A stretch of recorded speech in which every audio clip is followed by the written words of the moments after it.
আসসালামু আলাইকুম, কি অবস্থা সবার? আশা করি ভালো আছেন। যারা প্রবাসী থেকে বাংলাদেশে ব্যাংক ইউজ করতে চান এবং খুব ভালো একটা ব্যাংকের সন্ধান চান যে ভাই প্রবাসীদের জন্য কোন ব্যাংকটা ভালো হবে, তো প্রবাসীদের জন্য এবং ফ্রিল্যান্সারদের জন্য যারা অনলাইনে কাজ করে পেমেন্ট দেশের মধ্যে আনতে চান বা যাদের মাধ্যমে বাংলাদেশে রেমিটেন্স আসতেছে, এখন কথা হইতেছে আপনাদের জন্য সবচেয়ে ভালো ব্যাংক কোনটা হইব। রেমিটেন্স বাংলাদেশে আসতেছে যে ব্যাংকগুলোর মাধ্যমে সবচেয়ে বেশি যে ব্যাংকগুলো আসতেছে ওই ব্যাংকগুলো নিয়ে আলোচনা করব এবং বাংলাদেশ ব্যাংকের রেফারেন্স দিয়ে আমি ভিডিওতে যাওয়ার আগে আমি একটা বিষয় আলোচনা করে নেই। সেটা হইতেছে আপনাদের মধ্যে যারা ফ্রিল্যান্সার আছেন এবং পেইনিয়র ইউজ করতেছেন কিন্তু হাতে কার্ড পান নাই, তাদের টাকা তুলতে সমস্যা হইতেছে, সেক্ষেত্রে আপনি উপায় ইউজ করতে পারেন। উপায় হইতেছে ইউসিবি ব্যাংকের একটা কো ব্র্যান্ডেড সার্ভিস বা মোবাইল ফাইন্যান্সিয়াল সার্ভিস।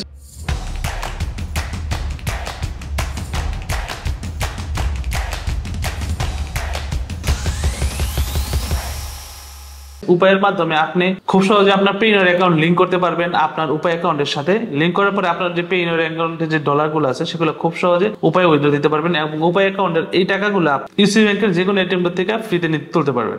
তারপর আপনি চাইলে উপায় অ্যাপস থেকেই আপনি একটা উপায়ের যে প্রিপেড কার্ড আছে সেটা অর্ডার করতে পারবেন এবং সেই কার্ডটা হাতে পাই আপনি আপনার পাসপোর্ট যদি লিংক করেন এবং ডলার এন্ডোর্সমেন্ট কমপ্লিট করেন, তাহলে সেই কার্ডটা দিয়ে আপনি দেশে এবং দেশের বাইরে যে কোনো জায়গায় এটিএম থেকে ডলার তুলতে পারবেন। এবং ডলার লোড করাও খুবই সহজ, আপনি আপনার ব্যাংক অ্যাকাউন্ট থেকেই ডলার লোড করতে পারবেন অথবা আপনি চাইলে উপায়ের যে কোনো এজেন্টের দোকান থেকে ডলার লোড করতে পারবেন।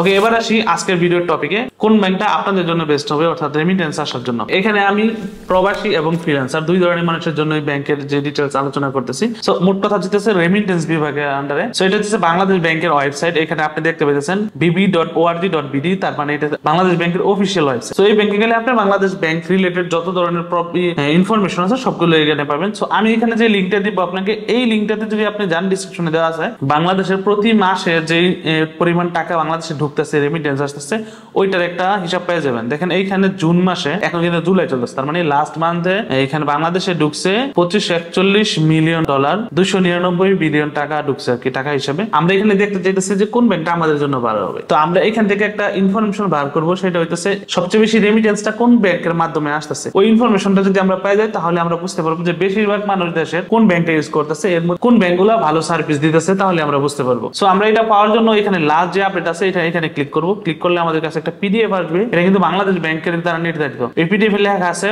বাংলাদেশে ঢুকছে এরকম remittance for first week of July, অর্থাৎ জুলাই মাসের প্রথম সপ্তাহের যে রেমিটেন্স বাংলাদেশে আসছে এইটার লিস্ট। সো এই লিস্টে আপনি দেখতে পারবেন এখানে ইন মিলিয়ন ইউএসডি লেখা আছে, এখানে ব্যাংক লিস্ট দেওয়া আছে। ব্যাংক লিস্টে দেখেন এখানে স্টেট ওনেড কমার্শিয়াল ব্যাংক, তার মানে এগুলো হচ্ছে গভর্নমেন্টের ব্যাংক, সরকারি ব্যাংক যেগুলো আমরা বলি। তারপরে স্পেশালাইজ ব্যাংক যেমন কৃষি ব্যাংক, তারপরে আর-এ-কে-ইউ-বি, এগুলো হচ্ছে স্পেশালাইজ ব্যাংক। আমাদের ওইগুলো দরকার নেই, আমাদের দরকার হচ্ছে প্রাইভেট ব্যাংক এবং গভর্নমেন্ট ব্যাংক। এখানে গভর্নমেন্ট যে ব্যাংক আছে অগ্রণী আছে, জনতা আছে, রূপালী আছে, সোনালী আছে, বেসিক ব্যাংক আছে, বাংলাদেশ ডেভেলপমেন্ট ব্যাংক পিএলসি আছে। এই ব্যাংকগুলোর এখানে দেখেন পাশে লেখা আছে কত কোন ব্যাংক কত মিলিয়ন ডলার বাংলাদেশে ঢুকাইছে এক সপ্তাহে। মনে রাখবেন এটা কিন্তু এক সপ্তাহের হিসাব, জুলাই মাসে রানিং মাসে। আজকের দিন হইতেছে জুলাইয়ের কয় তারিখ? আজকে হইতেছে 12 তারিখ, তার মানে জুলাইয়ের 1 তারিখ থেকে 7 তারিখ পর্যন্ত এত পরিমাণ টাকা ঢুকাইছে। তো এইখানে সোনালী ব্যাংক ঢুকাইছে 5.92 মিলিয়ন ডলার।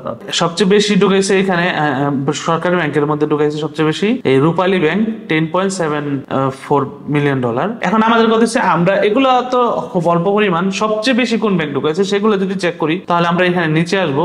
নিচে আসলে এখানে তো দেখাই যেতেছে সবচেয়ে বেশি এখানে আমরা দেখতেছি 26 নম্বরে ইসলামী ব্যাংক বাংলাদেশ পিএলসি, এ ঢুকাইছে $1,38 মিলিয়ন শুধুমাত্র 7 দিনে, মানে ফার্স্ট উইক। আমাদের জুলাই মাসের প্রথম সপ্তাহে সবচেয়ে বেশি ঢুকেছে $1,38 মিলিয়ন ইউএসডি ইসলামী ব্যাংক। এতে আপনারা বুঝতে পারতেছেন যে অন্য যে ব্যাংকগুলো আছে তার মানে এই না যে এই ব্যাংকটাই সবচেয়ে বেস্ট, আরো ব্যাংক আছে, আমি এগুলো নিয়ে বলবো। তবে আমি কিছু জিনিস আপনাদেরকে নলেজ দিতেছি যেন আপনারা বুঝতে পারেন যে বেশিরভাগ মানুষ ইসলামী ব্যাংক ইউজ করতেছে। সো এর পিছনে অনেক রিজন আছে, আমি সেগুলো নিয়ে আলোচনা করবো। তারপরে দেখি সবচেয়ে বেশি এখানে দেখতে পেতেছি 138, মানে ইসলামী সবচেয়ে উপরে আছে। তারপরে যদি আমরা দেখি ট্রাস্ট ব্যাংক আছে 15 মিলিয়ন, এই যেটা ট্রাস্ট ব্যাংক। তারপরে এখানে আছে 17, এই যে ব্রাক ব্যাংক আছে 17। তারপরে আছে এরপরে আছে এখানে আল আরাফা ইসলামী ব্যাংক, তারপরে আছে বাংলাদেশের ঢাকা ব্যাংক, তারপরে আছে আমাদের এখানে ন্যাশনাল ব্যাংক লিমিটেড, এগুলো কিন্তু সব প্রাইভেট ব্যাংক, এর উপরে লেখা আছে। তারপরে আছে এখানে সোশ্যাল ইসলামী ব্যাংক, তারপরে আছে এখানে ট্রাস্ট ব্যাংক, তো বললামই। সো এখানে আপনি এই লিস্টটা যদি ভালো করে চেক করেন, এখানে প্রাইভেট ব্যাংকগুলোর মধ্যে সবচেয়ে বেশি ইসলামী ব্যাংক, তারপরে আছে আল আরাফা ইসলামী ব্যাংক, তারপরে আছে ব্রাক ব্যাংক আছে 2 নম্বরে, এবং সিটি ব্যাংক। এগুলো সব ব্যাংকই মোটামুটি ট্রানজাকশন ভালোই ওদের আসে 1 জুলাইতে।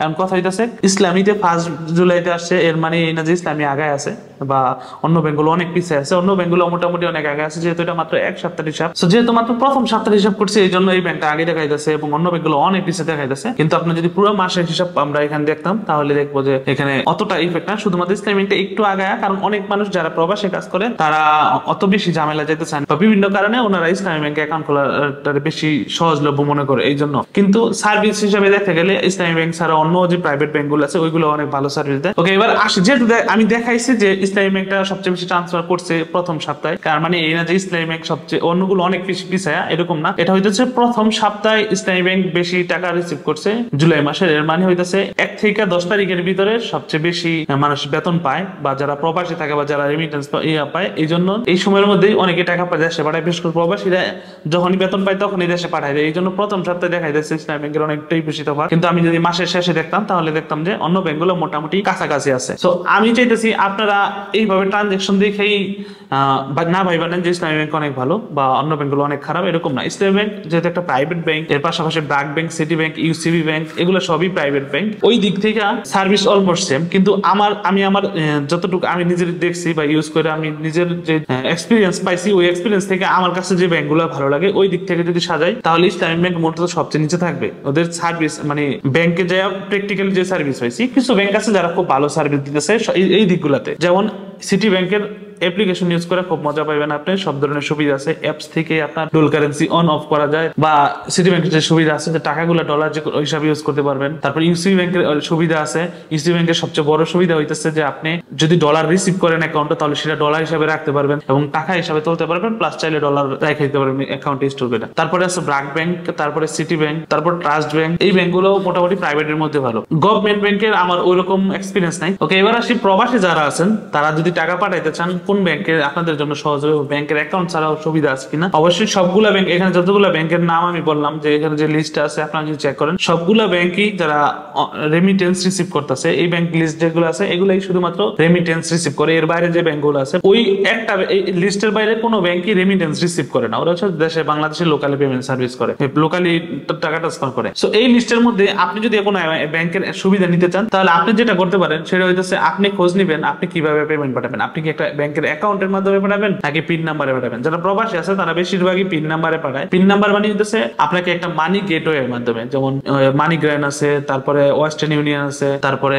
সৌদি আরবের একটা আছে কি জানো, ওই যে গেটওয়ে গুলো আছে, ওই গেটওয়ের মাধ্যমে পাঠাইলে যে কোনো ব্যাংকই আপনার এই পিন নাম্বারটা দেয়া, আপনার যে নাম আছে আইডি কার্ডের যে নাম দিচ্ছেন ওই নাম অনুসারে যে ওই পিন নাম্বারটা দিবে তারে টাকা দিয়ে দিবে, এরকম সিস্টেম আছে। ওইটা হচ্ছে পিন নাম্বারে টাকা। এটা হইতেছে একটা মাধ্যম। এইভাবে টাকা পাঠাইলে মনে হয় খরচটা একটু বেশি হয়, যেহেতু আমার বড় ভাই প্রবাসী আছে, সো আমি একটু নলেজ আছে এই ব্যাপারে। আরেকটা জিনিস হইতেছে আপনি যদি অ্যাকাউন্টের মাধ্যমে পাঠান, যে বাংলাদেশে কারো অ্যাকাউন্টে পাঠাবেন, তাহলে আপনি যে কোনো ব্যাংক একটা ব্যাংকে চুজ করতে পারেন। আপনি যদি অ্যাকাউন্ট ইউজ করতে চান, যে ভাই আমি তো প্রবাসে থাকি, আমি একটা অ্যাকাউন্ট ইউজ করবো, সো ওই দিক থেকে আপনি এই যে প্রাইভেট ব্যাংকগুলো আছে, সিটি ব্যাংক, ইউসিবি ব্যাংক, তারপরে ব্রাক ব্যাংক, তারপরে ইসলামী ব্যাংক, এই যে ব্যাংকগুলো আছে, এই ব্যাংকের অ্যাকাউন্টগুলো আপনি অ্যাপস এর মাধ্যমে ইউজ করতে পারবেন। আমি মূলত ইসলামী ব্যাংকের অ্যাকাউন্ট ইউজ করি নাই, তবে বেসিক আইডিয়া তো এরকম যে একবার লগইন হলে, এই একবার অ্যাপসে লগইন হয়ে গেলে আপনি যে কোনো জায়গায় যায়, যে কোনো কান্ট্রিতে যায় লগইন করে ইউজ করতে পারবেন। তবে মাঝে মধ্যে যদি ভেরিফিকেশন চায়, সেক্ষেত্রে আপনার এই সিমটা চালু থাকতে হবে। আপনি চাইলে রোমিং অন করে নিতে পারেন, অথবা দেশের মধ্যে সিমটা রেখে দিতে পারেন, যে কোনো প্রয়োজনে সিমটা চালু করে কোড যেন আপনাকে দিতে পারে লগইন অ্যাক্সেস নেওয়ার জন্য। আমি সিটি ব্যাংকের অ্যাপসটা দেশের বাইরে যে ইউজ করছি এবং আমার বড় ভাই ইউজ করতেছে, কোনো প্রবলেম নেই, যে কোনো সময় যে কোনো জায়গায় সে ইউজ করতে পারে। জাস্ট একবার বাংলাদেশ থেকে লগইন করে নিয়ে গেছে। এরপরে পাশাপাশি সবগুলো ব্যাংকের অ্যাপস ইউজ করতে পারবেন দেশের বাইরে যায়। সো অ্যাপস ইউজ করার সুবিধা হইতেছে এটা, আপনি আপনার টাকাগুলো ওই দেশে থেকে ওইখানে আপনি আপনার ব্যাংকে ঢুকে নিতে পারবেন খুব সহজে, এবং যখন দেশে টাকা পাঠানোর প্রয়োজন তখন জাস্ট টাকা পাঠিয়ে দিতে পারবেন। এটা তো ইজি। সো আপনারা যারা একটু ভালো বুঝেন তারা চেষ্টা করবেন যে ব্যাংকগুলো ভালো অ্যাপস প্রোভাইড করে বা সার্ভিস প্রোভাইড করে বা খুব সহজে অ্যাপস ইউজ করতে পারবেন, ওই ব্যাংকগুলো ইউজ করতে। করতে। আপনারা যদি চান তাহলে আমি একটা ডেডিকেটেড ভিডিও বানাবো যে কোন ব্যাংকের অ্যাপসটা ব্যবহার করা খুব ইজি, প্রবাসীদের জন্য সহজে ইজি হবে, বা অন্য যারা আছে তাদের জন্য আপনারা জাস্ট কমেন্ট করে জানাবেন, আমি চেষ্টা করে বানাতে। এই ছিল আজকের ভিডিও। আমি চেষ্টা করছি কোন ব্যাংকটা একজন প্রবাসী বা রেমিটেন্স আনার জন্য দেশের মধ্যে সবচেয়ে ভালো হবে এই বিষয়টা আলোচনা করার জন্য। আমি কিছু প্র্যাকটিক্যাল জিনিস দেখার জন্য আপনাদের সহজ ডিসিশন নিতে যে কোন ব্যাংকটা নিব, সো এবং বেসিক আলোচনা করে দিছি যে শুধুমাত্র ট্রানজেকশনের উপর ডিপেন্ড করে কোনো ব্যাংক ভালো হইতে পারে না, এর সার্ভিসও আছে। সো এই দিক থেকে বিবেচনা করে নেবেন। এর বাইরে যে লিস্টের বাইরে যে ব্যাংকগুলো আছে ওইগুলো ইউজ করার নিয়ত করবেন না কখনো। এখানে যে লিস্টে যে ব্যাংকগুলো আছে এগুলো ইউজ করার চেষ্টা করবেন। যদি কারো কোনো কোশ্চেন থাকে তাহলে অবশ্যই কমেন্টস করেন, আমি চেষ্টা করবো রিপ্লাই দিয়ে দেওয়ার। যদি ভিডিওটা ভালো লাগে তাহলে অবশ্যই ভিডিওতে একটা লাইক করবেন। এই চ্যানেলে নতুন হলে অবশ্যই চ্যানেল সাবস্ক্রাইব করবেন। আর আজকের ভিডিও যে স্পন্সর আছে ইউসিবি ব্যাংকের উপায়, আপনি চাইলে উপায়ের কার্ডটা ইউজ করতে পারেন। দেশে বাইরে থাকলে আপনি উপায়ে টাকা পাঠাতে পারবেন, সেটাও খুব ইজি হবে আপনাদের জন্য। সেই ব্যাপারে আমি আরেকদিন আলোচনা করবো। আজকের ভিডিও এই পর্যন্তই। আসসালামু আলাইকুম।